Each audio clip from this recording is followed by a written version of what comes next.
Welcome to A Word from the Word for November 1st. Today's passage, Lamentations chapter 2. Today's key verse. Arise, cry out in the night, at the beginning of the night watches. Pour out your heart like water before the presence of the Lord.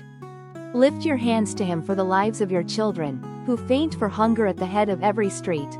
Lamentations chapter 2 verse 19. Today's word from the Word. Effective fervent prayer.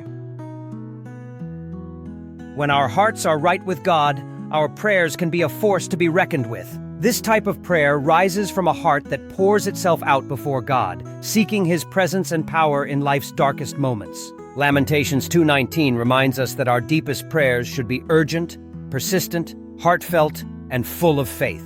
Here, the prophet Jeremiah urges Israel to cry out to the Lord in their time of suffering. Their city had been devastated, and yet Jeremiah calls them to pour out their hearts like water in prayer. This crying out goes beyond casual prayer. It's fervent, desperate, and heartfelt. This was a call to intense vocal supplication, especially as the people recognized their dependence on God during times of judgment. When Jeremiah says to cry out in the night, he's not talking about a little whisper or a casual request. He's talking about a full-throttled, tear-soaked, gut-wrenching plea to the heavens. And then he mentions pouring out their hearts. This isn't just about spilling our guts, it's about bearing our souls to God.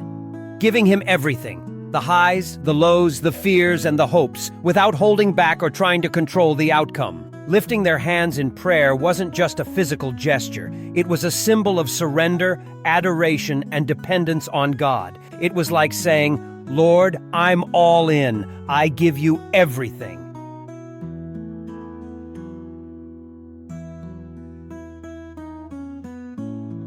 In our modern world, we too face situations that seem insurmountable.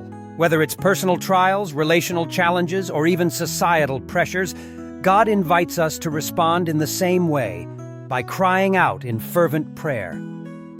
Prayer is our lifeline, allowing us to connect intimately with the one who hears and answers. It's not about pretty words, but a genuine cry for God's intervention. Examine your prayer life. Are you engaging in surface-level prayers? Or are you pressing in with passion and persistence? Make space in your daily routine to get on your knees and seek God with all your heart. Your prayers can become something powerful to reckon with, as we learn in James 5:16, the effective fervent prayer of a righteous man avails much.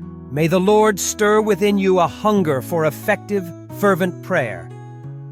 As you pour out your heart to Him like water, may His peace, provision, and presence flood your life.